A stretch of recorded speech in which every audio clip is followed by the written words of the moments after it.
So, you thought we'd just leave you hanging with part one, but no, we're coming back with part two, ghost stories and more with Jake Skeens again.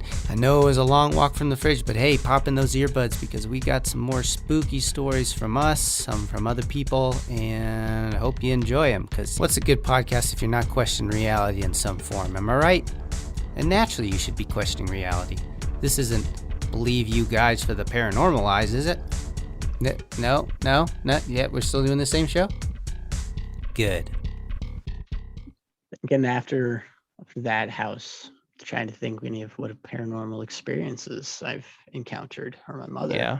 I know there's a handful. I can't think of any from my mom right now. How about your But maybe we take a trip down with your grandmother's stories? I remember the one where she was talking about where she was visited by her dead mother when she was in the hospital with your mom. Her dead mother. When my mom was in the hospital? Yeah, I'd heard something where she had been like held or like comforted by the spirit of her dead mom who had been murdered, right? Or they speculate of being murdered. She was murdered. She was stabbed a bunch. I believe that was... I don't really remember this story all too well. Dolly. So yeah, I don't know if you can go in it. Do you even know that story? I remember that story a little bit, but I don't know if it's like even. I always remember it. So it was like your mom was a baby, like a baby. Oh, she was just born. You go ahead and tell the story. I don't remember that then. Yeah. So this is from your mom about your grandmother. The countless times, because that's one thing that I would like to, I guess, touch on is how much Jake's mom's stories, influenced me in different ways. But she had told a story where she had just had your mom, your grandmother, Diana. Yeah. Diana. And I had the privilege of knowing both of these ladies. But your grandmother had... May they rest in peace. Exactly. But your grandmother had just had your mom, and she was, I don't know if she was like freaking out or she was just very like anxious and she was afraid, and she was probably worried about being a new mom and things like that, because during that time when my grandma was young, she struggled with alcohol and things like that. She'd get angry and she'd like to fight, things like that. And she later on went on to be like to recover and become a counselor for future addicts. Yeah, I think you're right. She came to her and was like comforting her, telling her everything's going to be okay, things like that, right? Yeah, because the whole thing was that she was in that hospital room with your mom, and it was like, basically just like, I need something. And like, I don't remember if she was like half asleep or she like appeared to her or something. Apparently she stayed basically the whole night until like the morning came, and then it gives me chills thinking about that. Yeah, and it's like nice too. It's weird and comforting. It's not like scary. It's like comforting. And it's kind of something that even if it's not true, it's something that like you could still like hold on to, and it makes you want to believe almost, because it's so, I don't know. I'd like to because I just had a cat recently pass, right? And unfortunately, but during that time, yeah, exactly. But like during that time, we're just like, man, I wish you want to come home and after it's all over and, you're sad and you're just like, I just want to see him just, manifest on the stairs and walk up and just like do what he usually would do. Just like one last time, just to be like, don't worry guys, I'm on that other side or something like that, So even as an experience, it's very I would love to believe, and I do. And because I've unfortunately never gotten to experience anything like that. So I can't for myself definitively say all I can say is you got to open your channels, if that makes sense. I don't. You do a lot. Do you meditate and stuff like that? And meditating is really nice and good for centering your spirituality. Yeah, I have heard that. I'm going to say your chi and center yourself. I'm going to be honest with you. I've closed myself off since we went ghost hunting for a long time, that one time. Yeah. Because that was terrifying. But you talking about my great grandma visiting my grandma while she was in the hospital for that whole night makes me think of Chantel talking to my mother. Chantel had this dream that she told my mother about, where this woman with black hair, and Yeah. the description fits my great grandma Maddie. She said she's been trying to like reach her, and she follows my mother. And back in like 2007, like 7th or 8th grade, something like that. When then I lived over in Green Mountain off of a Welch Circle in this house. Yeah, this is one of the experiences I wanted you to touch on. I don't know how to describe this. I saw this woman who I presume is my great grandmother more times than I can count. Yeah. Like, this is full body apparition. This is full body apparition, like full-fledged standing in front of me, like that typical like middle school kid. You get up in the middle of the night because you're hungry and you got a growing body. You're gonna go up and get a snack. I lived in the basement. My bedroom was in the basement with my brother, and we lived on a like multi-story house. There's the basement and the upstairs. The front door was on this like middle level that had just one level. I'd walk up to where the front door is to turn the light on so I could walk up the steps, not trip. And I'd turn the light, and as I'd like go to turn the light on, I'd look up at the top of the steps, and this woman is looking down at me in this like older nightgown with long black hair. And she's not intimidating or scary in any way, shape, or form. She just is very calm and serene.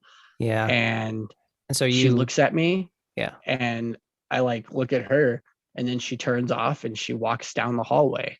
And my Aunt Brandy was living with us at the time. And this woman would walk down the hallway. Like she'd start walking off down the hallway, and I'd run up the steps and like to see where she's going. I'm like, what the fuck is this? Who are you in my house? And she would walk down the hallway, and she would walk through the door into my mom and dad's room or my sister's room. Yeah. And this happened, like I said, more times than I can count. Can you describe the apparition? Like, is it opaque? Is it full body? Is there a glow to it? Is it kind of weird? It's kind of like a glowy haze. So, like, and you were seeing this in the dark, correct?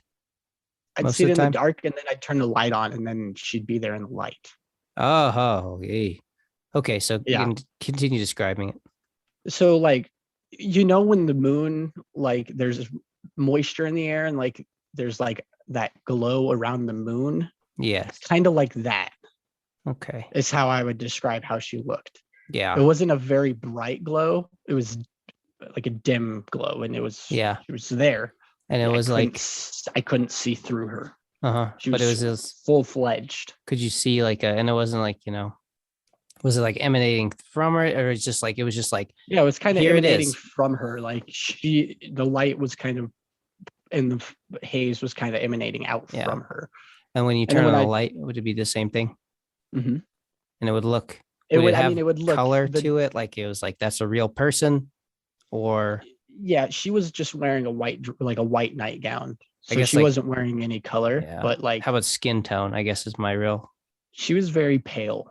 But all the pictures I've seen of her she was very fair-skinned. I don't know if that's because of the makeup she wore. Yeah. Or if she was just that fair-skinned. I'm not sure. I mean, unfortunately never had the privilege of no. technically meeting her. We never had introductions. Yeah. Well, that's just interesting because I've always, it's one of those things where you're like, what does it like look like? What does it feel like? Because you always see it in movies, and you're like, imagined like what it would have been like if I could have like sat down and like talked with her. I always wanted it. Yeah. Like I was like, who are you? What's going on? Like, tell me about yourself. And so those experiences were really they were focused on just like seeing her on the stairs and things like that. Or are there any other experiences like that? At the top of the steps. Not really, not in that house. She would just manifest herself and just make herself known. Yeah. Is what I think she was doing. She's just, hey, I'm here. I think she was my mom's guardian angel. So I believe it was my grandma Maddie. Yeah. I mean, that would, and then it would, on the inside, it it would make sense as to why this individual is like showing themselves to you and isn't per se scaring you, like in the way like the other gentleman did at the other place. Mm-hmm. Exactly. So I just want to know, so when you see this, and I don't know, because like when I was a kid, I grew up Christian. I don't know, and I slowly went into atheism and agnosticism and that type of thing, just based on like, how many religions and things like that there were. But I always have this kind of belief in like a higher spiritual, the higher power. Yeah, something maybe. There's a higher purpose to a lot of things. And so I just wonder how seeing in effect a ghost changed or completely would have altered your belief at that time, or what you had believed, or what did you believe at that time, and how did it change once you saw definitive proof of paranormal activity? I grew up being Christian, not like hardcore Christian. Of course. We went to church, for a while. We went to church every Sunday. I went to vacation Bible school, like 2 summers. I believed in God. I wasn't that hardcore Christian Catholic who was like, you don't believe in God, you're going to hell. You believe what you want. And that's what I believed for a long time. I believe there's something out there. I'm probably more agnostic. You believe what you want. If it makes you happy, that's what needs to be. Just be happy. Don't force things on other people. Yeah, exactly. I don't know if that's had an effect on my seeing spirits to this point, because I haven't seen one in years. Yeah. I haven't had really any paranormal activity in years. Well, I guess that's a lie. I think my mom was fucking with me. She always said she would, because I used to scare her all the time. She's like, I'm going to get you, Jay. I'll always get you. Have you ever been like scared by something that's happened?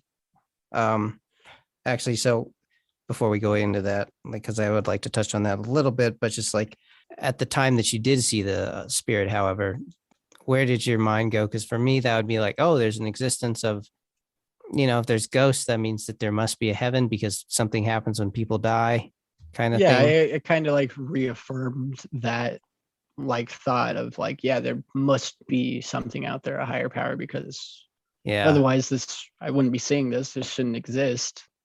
Yeah. Something started everything.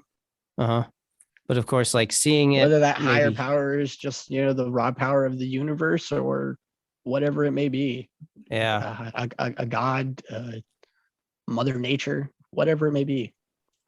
Now, do you believe that there's like a spectrum of awareness, or like people can be more open and accepting of things? Is it an acceptance thing? Is it like maybe it's genetic that people can tune into something? Do you have an idea about like how come certain people can see ghosts or spirits and some people have an issue with it? Is it something that could be learned potentially? Sorry to hit you with such a broad question there. No, that's a good question. I like that question.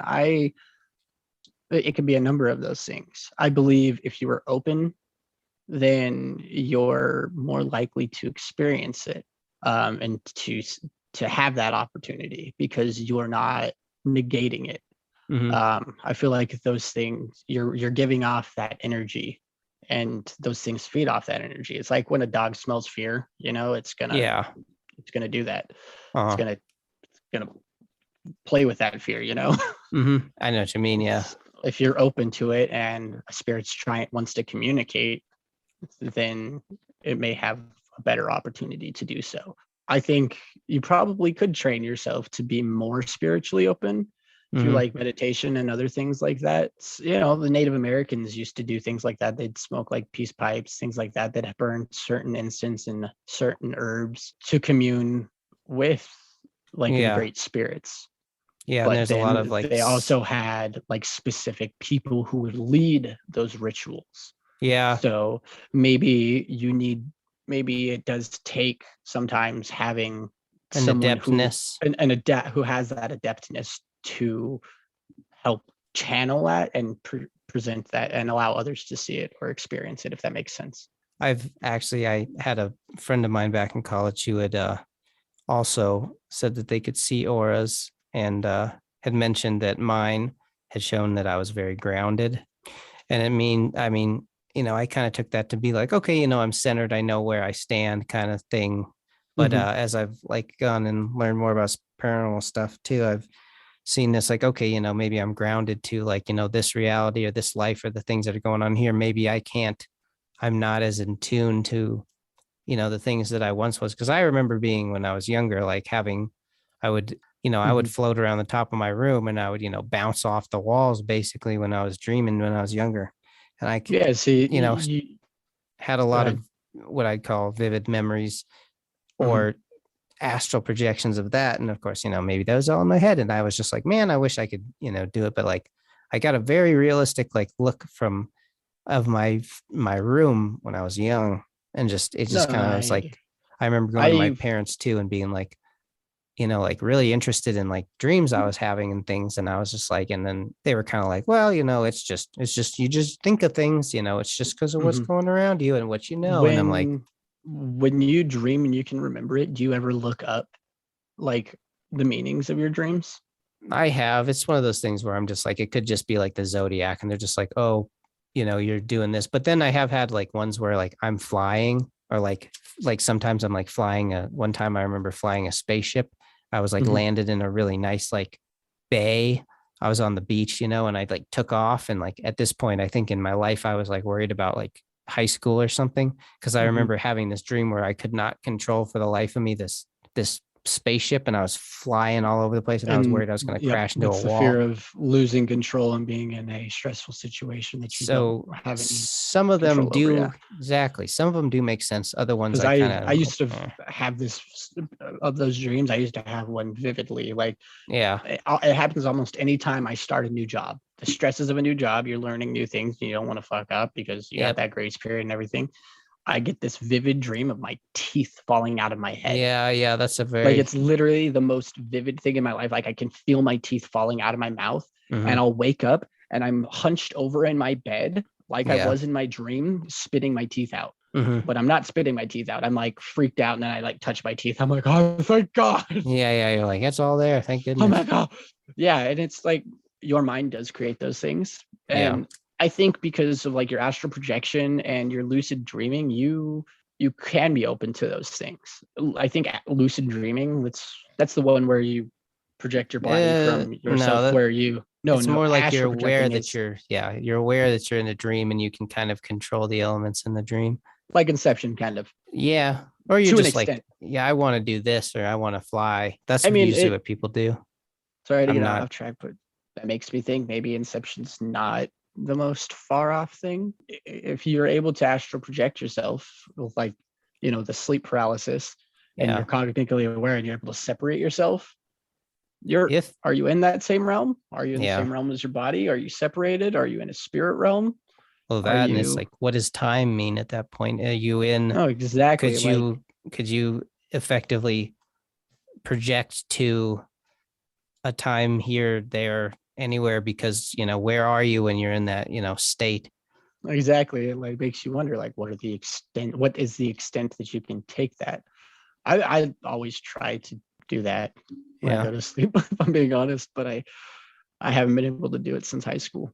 Yeah. That is. And that one time you told me about it and how you were astral projecting or something. Dude, and you tell that story. Yeah, that's a sketchy story because that was one of the weirdest. Honestly, Pat, that right there, that's a paranormal experience, man. I feel it's hard for me to rationalize it like that, but I understand what you're saying. So I mean, it makes me, if we're thinking about, go back to the Bloody Mary thing. Yeah, it could have transported them to another dimension. You could have very well been in another dimension. But go ahead, tell your story. But it was just like if you're talking about the same one, I think you're talking about. I had just moved back to my home from college and it was like, I don't know, my sleep schedule was all off. My job was like crazy. I was working from like, 4 p.m. to like 2 a.m. every day and then getting home at like 3 and doing school and working 40 hours. So it was a ridiculous time. And I remember getting into bed and I had some chore I had to do at some point in the morning and I fell asleep. And I woke myself up at the time and I was just like, I woke up with a start and I was kind of like, get that thing done and whatever. And I did whatever I needed to. And I remember sitting back kind of like, oh, I'm so tired. But it was like 10 o'clock in the morning, and there's like sun in my room and crap. And so I'm like leaning up kind of, like in a position that's not really comfortable, but I'm start getting so tired again because I was up, my sleep schedule's all off. So when I actually like laid there, I started kind of falling asleep. And at some point I felt my body start to like tremor. I had like these like, like when your Xbox controller or something is buzzing and it's just like, I could feel that in it's just a vibration. And it felt like it was in my jaw. I could feel this.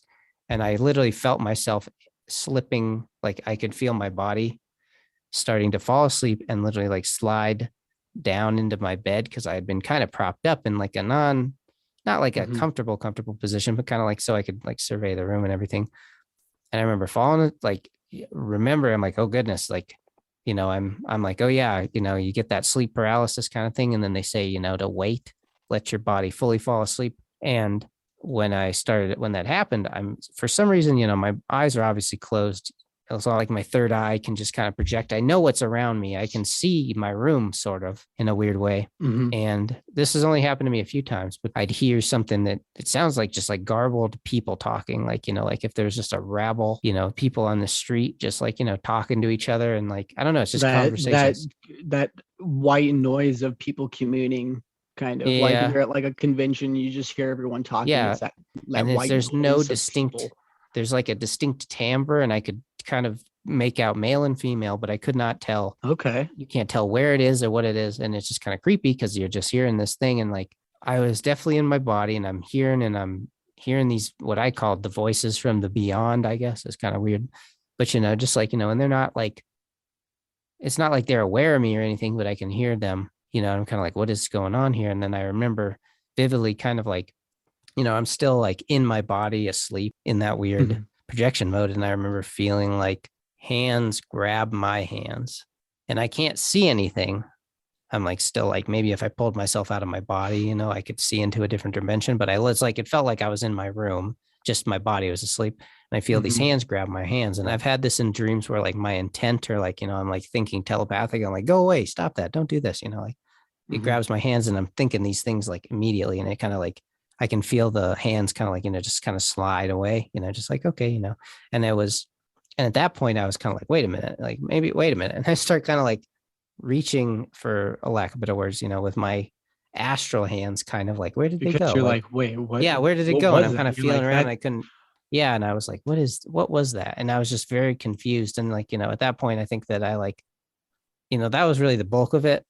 And then I don't really remember. I like woke up or something, but that was the most vivid I've ever had. And at that point, I had become, the years prior to that, I had been kind of more into spiritualism, and I was listening to binaural beats a lot, and I was really just depressed in my head. So I don't know if that had any effect on it, but that's one of those like things that's like, it was too vivid for me to be like, yep, that was just a dream and I'm not going to look into it any farther. But that was the one that really, really stuck out to me. There was one other that I remember you talking about, like senior year or something like that. You had like an astral projection thing like that, and you were hearing like the chanting or something like that again, and you felt like you were getting pulled away and from your body, and something like that.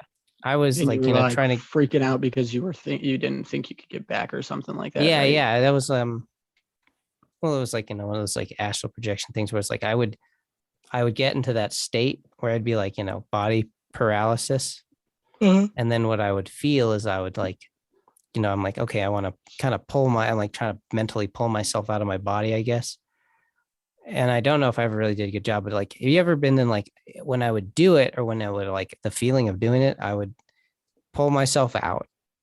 And I would feel like, when somebody's turned on like a swamp cooler or a fan on and it's just like uncomfortably cold and you're getting blasted with it. Yeah. And it's almost like you can feel the cold humidity. And you can feel it. It's kind of like a roar too, like an ambient roar. That's what it feels like to me whenever I like pulled myself out of my body. And there's like times where it's just like, you're like, feels like you're just being, like, and it's a tug, but it was like on a tug on my foot kind of thing. And it was like, pulled me away. That one is like less prominent in my mind now, but like, yeah, like things like that, experiences like that are kind of like, what is this? I feel like experiences like that are paranormal experiences. Yeah. Honestly. Would they be like classified under that or? I would personally classify it into that. I mean, I'm not a paranormal expert by any means, but I would. I mean, my grandma had those dreams where she astral projected with her mother. Yeah. And her dogs and things like that. And so I don't think that's far-fetched. I've been having a lot of dreams lately with my mom in them. Yeah. Yeah. And it's like, can you remember anything that she's specifically saying, or any, maybe it's, I don't recall her like saying anything. It's us just out doing something. And then it's usually somebody like says something rude to my mom. And then I get all worked up and I have to I get all pissed off at him. Yeah. And I'm like, you can't talk to my mom like that. Yeah. I don't know.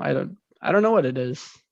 Especially with people past that, it's like, the belief that there is something better, if it makes you feel better, it makes you like, it's like, it's a reasoning and a belief and a faith that it's okay, Yeah. I mean, I gotta be honest, like with my mom dying, like it really made me struggle with my faith in anything. Like like not just like the medical system, but like in a higher power too. Our junior year of high school, I almost died. I was literally on my deathbed. I was between 4 to 7 hours away from being dead. And that's a whole story in itself. Yeah, and I miraculously turned around in 7 days, and the doctors were telling me I would be in there for 3 months, at least 3 to 6 months. And I made it out in 7 days flat. And that right there, I was like, man, there were so many people out there praying for me, so many churches, entire churches, things like that. And I'm just like, that really built up my faith. And then my mom, who is this great person who's helped so many people and just does nothing but want to help and care for people, dies from a heart attack at such a young age. And because neglectful people at the hospital who don't do their job properly. And it's just like things like that, like really, it makes you question your faith. And it's like, I don't know. Yeah. Do you know the last time that you remember seeing or feeling any paranormal presence, a ghost, before, kind of like, as you said, like as you got older, you kind of like, and the experience with your mom is kind of like closed you off, so to speak, with this? I suppose. I mean, I think the last time I really had like a full-fledged like paranormal experience was when we went ghost hunting in my old house next door to your old house. After that scared the shit out of me. Yeah, and I really just like closed myself off because I was like, I don't want anything to do with that. This is terrifying. I'm not about fucking around with demons and stuff like that.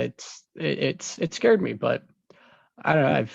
I think it'd be fun to get more back into like ghost hunting and things like that, because it's it's such an interesting thing. And from a believer who's never really seen anything or has no reason to like really believe, I'm kind of like, man, I don't know. Part of me, I do want to like, it will affirm a lot of things that I've believed myself. And like what you said, when you kind of like, it reaffirmed a lot of things when you saw this like apparition. Yeah, and then I have to think back to things like that, and I'm just like, there has to be something. Exactly, and then man. You're always left with the question of why. But yeah, do you want me to tell that ghost hunting story? Yeah, tell that, and then I think that's the last ghost story that I have, unless you can remember another one that I've told you. Not really that specifically. Like there's the ones where like it wasn't even ghost, it was more like weird cult people being up at your old Montana property, but that's not really. Oh, that was fucking weird. Yeah, we'll talk about that. I forgot about that. I forgot about that. Thanks for reminding me. Anyway, there. Yeah. So, with that, any more paranormal stories that you can really think of? I think I've got like 2 more that are pretty good. I think you'd enjoy. Yeah. One you actually were part of back in 2012, right after we graduated high school, in the house next door to the house you used to live in, you grew up in. We decided to go ghost hunting because we had so many paranormal experiences there. We did a ghost hunt way back in the day, like 2010 with our friend Jamie. We caught like a sink turning on in the basement, and all that stuff. And that was, we went through and troubleshooted and tried to break down everything. We had a camera set up in this basement. It was the the age of ghost hunters and It debunking really, and it really scientific was. evidence. And so like we ran through the house and like turned on all the sinks and we're like, is this what that water was going through the pipe? And we did this with every single sink, every shower in the house, and the dishwasher and the toilets. And nothing made the same sound that we caught on camera. Yeah. So we then proceeded to turn on the wash sink in the basement. And that was where the camera was. And yeah, it was right next to the wash sink. And it sounded exactly like what we caught on film. And everybody was upstairs and like the kitchen, just sitting around the kitchen table for like, it was like 20, 30 minutes. We were just hanging out, talking. It's one camera down there. But there's me with like unnecessary backstory. But fast forward, this house, we were ghost hunting when we graduated, and my family is gone. They moved off to Montana like the day after we graduated, and I stayed in Colorado. And so the house is just pretty much empty. There's a few things here and there, and so we're like, let's ghost hunt. I've had some paranormal experiences here. These things have gotten knocked off the counter handfuls of times. Cabinets open, things go missing, and so what is it called? It's like one of those electronic like readers that you pick up electronic currents. We have one of those detectors. EMF detector. We have one of those, and so we have. I don't remember who else there is. Me, Pat, I think Ashton, our buddy Sam was there, and Zeb, and we're all just hanging out. And I'm like, down in this living room, guys. We should check if there's any we should check if there's spirits down there with this detector. Because anytime my mom would take pictures in this corner for any kind of party or just anything, my mom loved taking pictures. She'd get like orbs. And I know a lot of you are going to say those orbs are dust, but my mom was on top of the dusting. There was no dust in her house. Okay. In some of the pictures, you get like 20, 30 orbs in this one corner. And so we put this EMF detector or whatever it's called in the corner, and it's just going static. It's all it's faster than I've ever seen one of those things go off. And I'm like, nah, you guys, there's an electronic outlet right next to that. We'll just it's got to be going off because of that. And so nobody's in my house. There's no food in the refrigerators. There's nothing. So I'm like, I can turn all the power off in this house. So I go outside. I flip every single breaker off in the house. This house is dead of power. Yeah. We walk over there, and Ashton we set this thing back down there, and it's beeping. And Ashton's like, if there's anybody over there, can you make this stop beeping? And it just goes flat. And that before Ashton even finishes his sentence. And I'm like, guys, the power just died. All the remaining power that was in the lines is just residual or whatever. I'm not an electrician, so I don't know if that's real. Don't quote me on that. But that was my thought process. So Ashton says, he's like, all right, if there's actually somebody there, make this thing go off again. And before Ashton even finishes saying make this go off again, he says, make this. The thing starts going off even more static than it did before. Yeah. There's no way to explain how that would happen. It was on and then off, and then it came back on with no power, with all the breakers off, nothing. There's no way to describe that. And do you think that this was like a spirit that you found that was like in the house? Or do you think it was something that was like following you guys, like, since your family's kind of this history, maybe, you have something attached to you? I don't know if it was somebody I know or spirit who was attached to me. I think it was just this house. I believe that it was like a portal or of some sort or something like that. It sounds far-fetched, but there was a lot of energy. Well, hey, we love portals here. And when Will lived in that house before I moved in, I remember I slept on their couch that was in that corner, and it was you just felt like you were being touched all night. Yeah. And it was just no matter how many blankets on you, you felt cold. It was weird.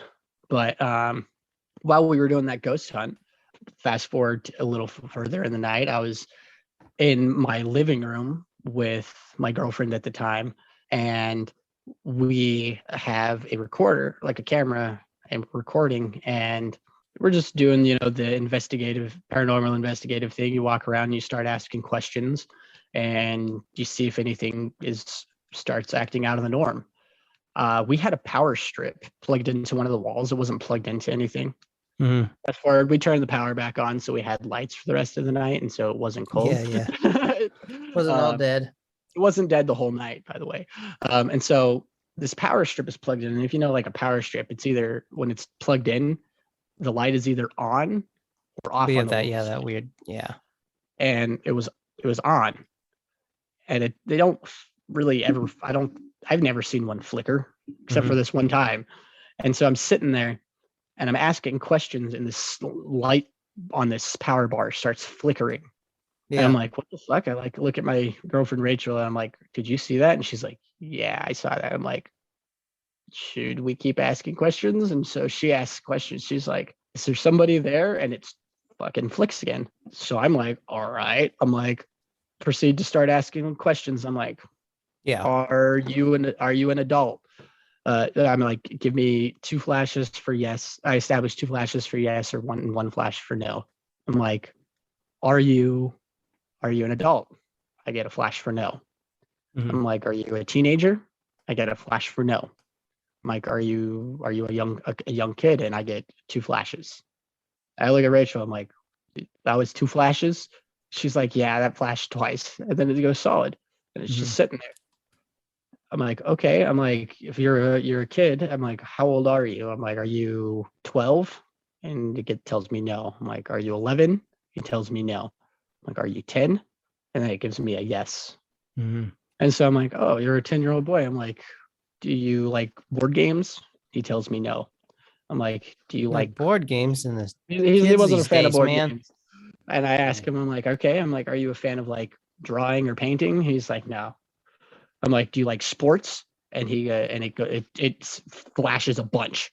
It just starts going off. So this kid loved sports. And I'm like, okay. I'm like, did you like football? He didn't like football. I'm like, you like soccer? Wasn't a soccer fan. And I asked baseball, and he says yes, he likes baseball. I'm like, did you play baseball? And he tells me yes, he played baseball. And so I find out this kid's like, it's a 10-year-old kid who loved baseball. Yeah. And I'm freaking out at this point because I'm like, I'm fucking talking to a ghost. Yeah. And me and Rachel are just freaking out, and we try to continue to ask questions. And I don't remember the exact questions we asked. We got a couple more responses, yeah. But it's been 10 plus years since that happened. After we did that, we met up with we told everybody else about what we just did, and we were like, yo guys, let's do some more investigating. Let's see if we can find some shit. So we set this camera up in the kitchen, and we got a fucking orb flying in from the front room where I was talking to this kid into the kitchen and back down into the living room. Mm-hmm. And of course, I don't have the tape because that was that got stolen. But after we did that, got that tape, I told everybody about the bathroom upstairs. And like my first experience with this bathroom when I moved in, was I was taking a poop. Everybody poops, and I'm sitting there, and the fan's on, the lights on, and this bathroom has like a door that closes. So it's closed, and then there's like the sink area which has its own lights. And I'm sitting there, and the light goes off. It just turns off, and then the next thing I know, the fucking ceiling fan comes flying out of the ceiling and smashes onto the toilet behind me. Yeah, I remember those scenes. And it's like a bathroom fan. I know what you're talking about. Like a bathroom fan. It's like screwed into the ceiling. Yeah, the one in my house, the one right next door that was built at the same time or whatever, was like literally nailed into the freaking board. Yeah, it's weird. I was like, this thing literally was terminally ejected from the ceiling at me. That was my first experience in the bathroom. So I tell everyone about it, and they're like, let's go check out the bathroom. And I'm like, okay, let's go. And Zab, he goes into this bathroom first. I don't know what he's doing. And we're all like hanging out in the hallway. And Zeb's like, guys, come in here. And so we all like walk into like the bathroom, like room with like the sinks and everything. And Zeb's in the bathroom with the door open and the light goes off. And I don't remember if it was it like a fucking growling noise or something like that? I can't, I'll be honest. I don't remember. I remember being all over there when we were doing that stuff, but I do not remember what was happening. I just remember, I swear to God, it was some ambient noise. It was all, and fucking everybody who was standing there, like, will fucking bolt out of this bathroom and down the steps as fast as I can. I literally didn't touch the steps going down the stairs from the upstairs to the kitchen. Yeah. And that's what were there? There were like 14 steps. Yeah, I cleared 14 steps. That was a lot. This was when I was big into parkour, so I just hands out on the railing the heck down. Yeah. I cogged myself down the steps, and that shit was terrifying. And I had to sleep there that night. Yeah, it is true. By yourself, because your whole family by myself, because my whole family had left and everybody else was gone. My house is completely empty. I have a bed in the middle of my room, and that's it. Yeah, it was nice to go home to my family and my house and all the lights and all the people and the safety. When you guys all went home, bro, I was laying in bed. I didn't sleep a fucking wink. Dude, I saw just shadow figures around my room, in my room, that entire fucking night. I don't know if I was just tired and hallucinating, but I swear to God, tripping yourself out. You know, in the latest Star Wars, when all those like shadows and on Exegol are like in the background, it was like that. Sith. Yeah. It was that, and it was terrifying. They weren't chanting, but they were just all around. Dude, oh my God! If they were chanting, I would have left. I would not have been in that house. But yeah, that like if they should have stopped, you've been like, "Hey, homie, we're trying to do something here, okay? You sit the frick back down in that bed, and you get back in that bed. You cover your head up, and you pretend like we're not here." Yeah, that was that experience. That ghost hunt was fucking wild, to say the least. I've never experienced anything like that. And then we also had that one time up at the Stanley Hotel where we caught that picture. Funny enough, I was going to tell that story too. I was going to say, hey, remember that? That's all you do it up. Well, I don't remember. It was funny because we were me and Jake. It was like I don't know if I was having like a family reunion or some junk. Yeah, it was a family reunion. Yeah, we were up in Estes Park. And you guys invited me along. Yeah, we were like, well, we'll bring Jake, And so we had my cousins, myself, my mom's side of the family, basically. And we all went up to these cabins, and in the interim, me and Jake were like, well, we can't not go to the Stanley. And as I said, it was the big part of our, the fun of it. It was like one of our main things that we were planning on. Yeah, ghost. Well, we were all into the ghost hunters, and just like, that was all the rage back then. And so we went up to the Stanley, and I remember we were like, we should take all these pictures, and we should like take multiple so that if you can see any anomalies between we were any of them. syncing our pictures, so like we'd take them and our pictures would be taken literally milliseconds within each other, and you could see and it was backed up by the metadata, which was really nice, or the properties or whatever it was. And at one point we were just taking a bunch of pictures, and at the time we took it right at the main stairwell and didn't really think about it. And then we went along, we just started wandering the halls of the Stanley, and we met some security guy who was like telling them about that tour, and he's like, see what, there's all these rungs taken out of the railing here, because during one of our ghost tours we had some lady like got shoved through it and like had her head stuck in something. Like, it was really ridiculous, and they had to cut him out. Yeah.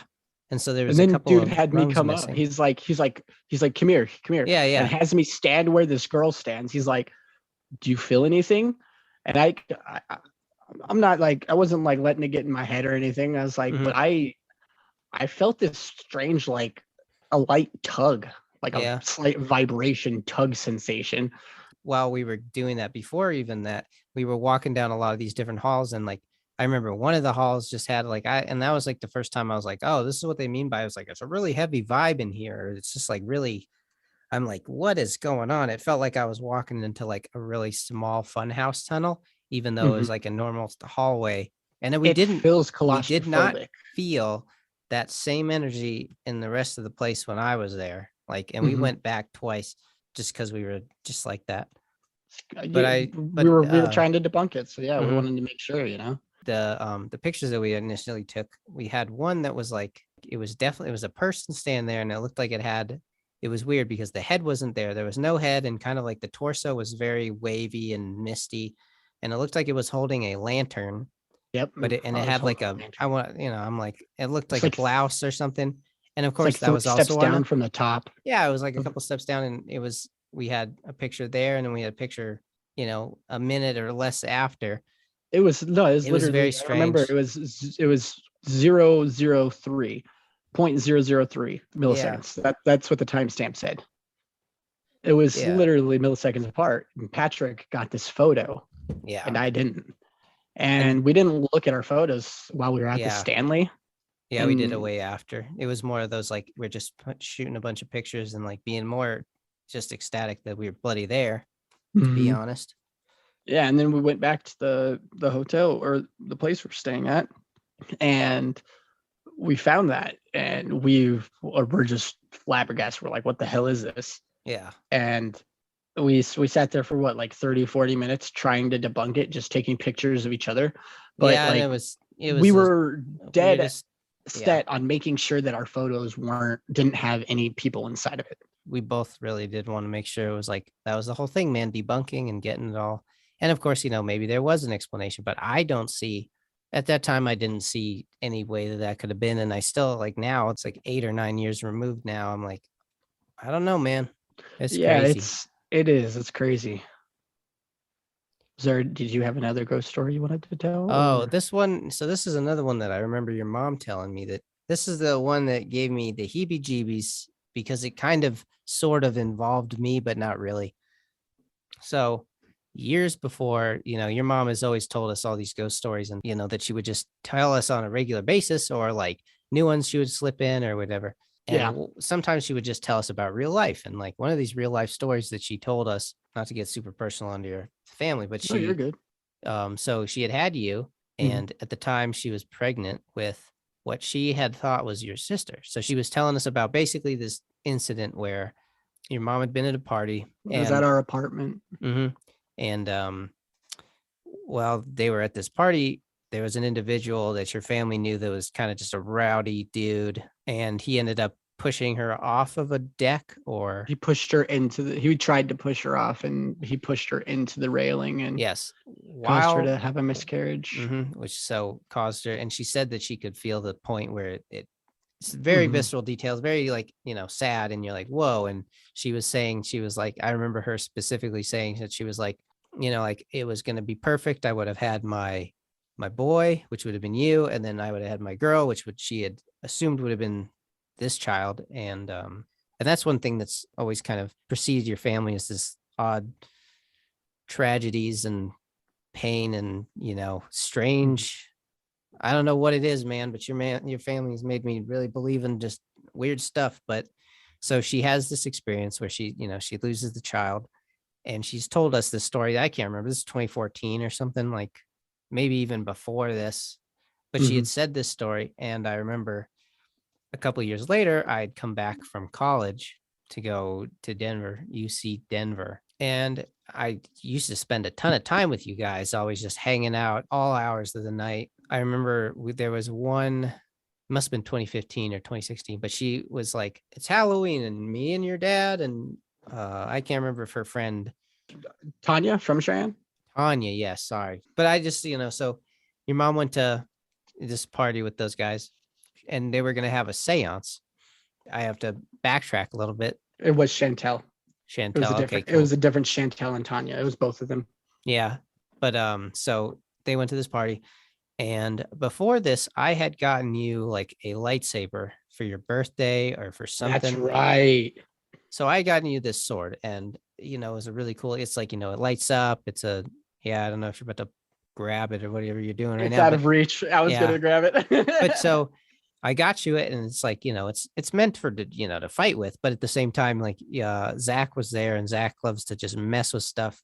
And so he was always, whenever we were there, he was always picking it up, and he's like whacking things, and he's like, come here, he's trying to do stuff to it, and so I had gotten you the sword, and then so they go to this seance, and it was a little while after, but apparently, we come back and we're all hanging out, And she tells us this story, and this story freaked me out beyond, but like, so she was like, okay, so we're at the seance. The seance lady's like, like, oh, she's doing her thing, spiritual stuff. And then she gets to your mom or something. And I can't remember what she said, but she was just like, and there's a little boy spirit following you around. And she was like, a little boy spirit? What the heck is this? And she's like a little boy. Like, I know, you lost somebody. And this child is basically saying that they're your child, they're your son, and that they, whatever, it's like, don't worry about me or something. My feet have never touched the ground because of Grandma Maddie, or my grandma Maddie. Yeah, that he'd been taken care of. He's spiritually fine, but this gives me goosebumps remembering this story. Well, yeah, and she basically, so this psychic essentially tells her that like the child that you thought that you lost, that you thought was a girl, was actually a boy.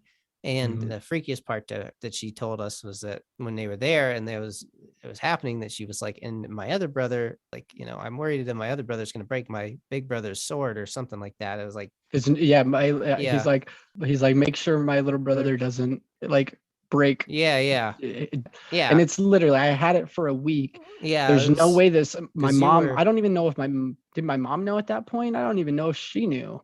Well, like, no, she knew. No, she knew. But like, there's no way this psychic could have known. Yeah, no, like my mom didn't mention that. She never mentioned anything like that. Yeah, like why would she mention that I got a new lightsaber? Yeah, because I remember it came before your birthday. It came in like the middle of October because we used it for Halloween. I got it because of that reason, and then also your birthday is November 4th, which is before Halloween, but your parents, anyway, so they did that seance. And all I know is that I was just like, so this little kid, whatever, has been looking at, I gave you this sword, and then he's just like floating around, just like, and he's just looking at what you're doing. And yeah, and I was just like, oh, that's not sketch, like, not like, it's like comforting in a way, but it's also like, you're watching me. Like, I was like, I did not jerk it for a hot minute after that happened. I'm just like, nobody's like that. Me. You're like, man, am I safe in the bathroom? Are you watching me all the time? Am I safe when I'm taking a dump? Yeah. So, and again, explanations, but it was just like, it was a weird culmination of like a story that had been told way before, and then kind of came full circle, and like pieces were put into place. And then I became involved because of the sword. As minor as that might seem, it freaked me out. I just had an idea. I can't guarantee it, but what if I could reach out to that psychic? I want to go do a thing with her next time I'm in Colorado, but I mean, maybe we could get her to, dude, if she could tell us, talk on here, that'd be beautiful. And I'd love to do more interviews and get more like stuff like that. Somebody who has so much like more, I guess, experience in that realm would be awesome. No, it completely. Sorry to get off topic, but that thought popped in my head, and I wanted to get it out while I remembered it. I've got short-term memory. Hey man, no worries. And I would agree that we should I would like to do something like that. But so with that, I guess let's go to probably the last story. And this doesn't have to do anything with you or your family, but it's a family friend that's just a really interesting story that I always stuck with me when you told me. So yeah, this story stuck with me since I heard it too. This story is from my friend Mike Crum, his family, his dad. He told us a story when we were down at his cabin. He's big into like motorcycle riding and all that stuff. And, before he was married and all that fun jazz, having children and settling down, he used to cruise around the country on his motorcycle. Yeah. And he was up in Montana at one point, and he was on his way like back to Colorado. Driving from Montana to Colorado, you drive through the Custer battlefield. You're on a motorcycle, he just stops, and he's a man, so he took a piss on the side of the road. It's like the 70s, so fuck it. And while he's, stopped on the side of the road, he's like looking at the ground, and he finds an arrowhead. And he picks this arrowhead up because he's like, oh, this is cool. I like it. And so he like sticks it in his pocket, hops back on his bike, and he's cruising. And it's 3:00 in the morning. There's not a soul on the road. And he's cruising on his motorcycle, going 95, 100 miles an hour. And he's just bucking it. And the next thing he knows, he gets this like uncomfortable sensation, like somebody's watching him. Yeah. And he like looks in his mirror, there's nobody behind him, and he looks over his shoulder and he sees this Native American in like a headdress on a horse, just fucking pounding along the highway, keeping up with him, at like 85, 90 miles an hour. And he's like scared shitless, so he like, throttles it more. He's bucking 120, 125 down the highway right now, and on a motorcycle, no less. On a motorcycle, no less. And this Native American spirit is keeping up with him, just right alongside him. And he's like, dude, he's like, what the fuck? So he like, he's like, dude, he's like, this has to do with that arrowhead that I picked up. He's like, I have to go back and put this back. So he like flips a bitch, gets on, like goes down, and the entire time he's like driving back, this spirit's following him. And when he finally gets back and like puts this arrowhead back where he picked it up and relatively close where he found it, it just vanished. Yeah. And that uneasy feeling he was experiencing just was gone. And he's like, okay. And he hopped back on his motorcycle, bucked 120, and he's like, I'm getting the fuck out of here, and I'm never stopping on this plot of land ever again. Dude, that's so rough. The Native American spirits, man, those ones are the ones that you do not mess with. No, they've been very ancient, very ancient. They've been brutalized and tortured, and just to get back to the scarring, it's those traumatic experiences leave marks on the earth, I feel. Yeah. And they're more spiritually in tune, so they're more that realm is more like literally they were so in tune with the spirits, they didn't waste anything when they killed an animal. They used every single aspect of it. They communed with it. When they killed it, they would, I don't know if it was like a prayer, but they'd say something for the great spirit and like, thank you for this and everything. I don't want to say like, I do want to say like, if colonization of North America like never happened, I feel like the world would be in a better place because well, there'd be a lot less of that not to pain. Get on America and you're like, on it, but like I love America. I love my country. You're talking. I've listened to enough of the dollop to know that my country's not a great place, and it's never been a great place. So if we were never here, we all just stayed in England, the world could potentially be a better place. We could have this whole country of like just native people who have lived off the land in this natural way, and we could see how the world's run that way and see the effects it has. Think of all the factories that America has, the nuclear power plants, the things that we put into the environment, all of the mines we've fucking dug here, all the coal we put into the atmosphere. Literally, if the colonization of North America didn't happen, like a lot of things probably would be better.